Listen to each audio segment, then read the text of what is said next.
Now, like I said to you, risk strategy, you can adopt this immediately. Get an Excel document up, and it's a couple of cells, and you will be able to determine your position size automatically for the rest of your trading career. Okay, and remember what I said, it's not about powerful math. It's simply about consistently applying it. Okay, so what you're going to do, step number one, you need to work out your average number of trades per day. Okay, so you have to go and work out how many trades do I typically take a day. If you're a bit more of a swing trader and you take one trade a day, nice and easy. If you're someone that trades perhaps only a couple of times a week, again, nice and easy. If you're someone that's more active, you need to keep track of what is your average number of trades per day. Okay, you should be able to get that from your system quite easily. Then, what is your daily stop? Okay, you should all have a daily stop. You should all know what is that hypothetical dollar amount, what is that percentage of my trading account I'm willing to lose on each day. Once you have that, you're simply going to take that daily stop, 1,000, and you're going to divide it by the 4, okay, which equals $250. And what that represents ultimately is that we can risk $250 for every trade we take on the day. Very simple. You're going to go, it can't be that simple, but the reality is it is that simple. Right? The key to it is applying it consistently with every single trade we take. Now, one thing I like to do, and one thing I suggest traders typically do, because by definition, we all overtrade because we all get excited and like to get involved when the markets become a bit more volatile. I always like to add one day to the average number of trades that I take. Okay, why? Because typically what that means is I'm being a little bit more conservative, right? So rather than 1,000 divided by 4, you can simply say 1,000 divided by 4 plus 1 equals $200 per trade. Okay, so if you want to add that little bit of a conservative approach to managing a risk, that's one way you can do it.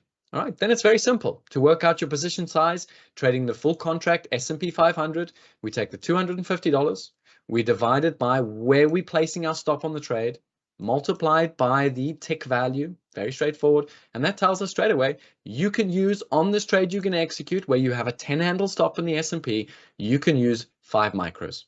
Okay, it's as simple as that. There's no thought required. Yeah, all I simply input into it is how wide is my stop going to be, and everything is pre-calculated. Right? Never again do you have to guess, how much you should risk on a trade. Never again do you have to worry about having a deep drawdown. It's not possible to have a deep drawdown unless you don't follow the predetermined risk approach. Okay, and that's the key to risk management, is just to have some methodology. It's not about powerful methodologies.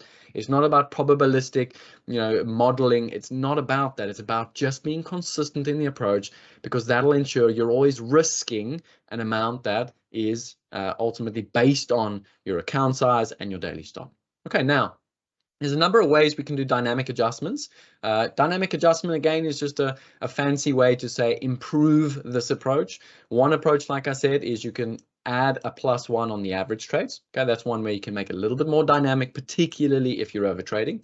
If volatility is high, okay, we'll talk a little bit about VIX in a couple of slides. If volatility is a little bit higher, again, you can add another 1 to the average trades. Why? Because by definition, more volatility means more tradable opportunities, which means your average number of trades will go up. All right. Our daily stop size is a percentage of the count.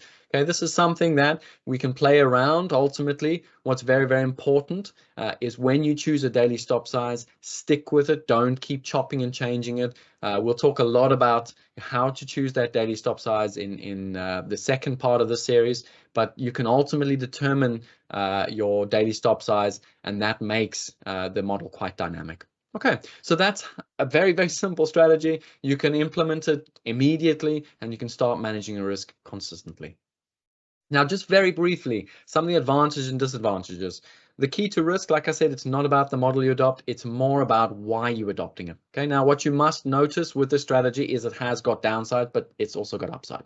Very simply, it's a simple strategy. It's very basic math calculations. You can all agree there's nothing complex about it. It's a very consistent methodology. It's the same thing over and over again. There's no bias, there's no subjectiveness to it, there's no probabilities involved. It's simply just X divided by Y. It's as straightforward as that. And it's very, very good to learn effective risk management. Okay, so if you're new in your career, if you're in that first 2-3 years, this is a very powerful strategy to adopt.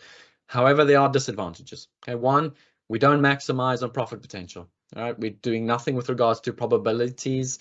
You know, if we have a very high probability outcome and we're risking an equal amount, the reality is we're leaving chips on the table. All right, we do lose the power within effective leveraging. Why? Because ultimately our position size is always going to be more or less the same.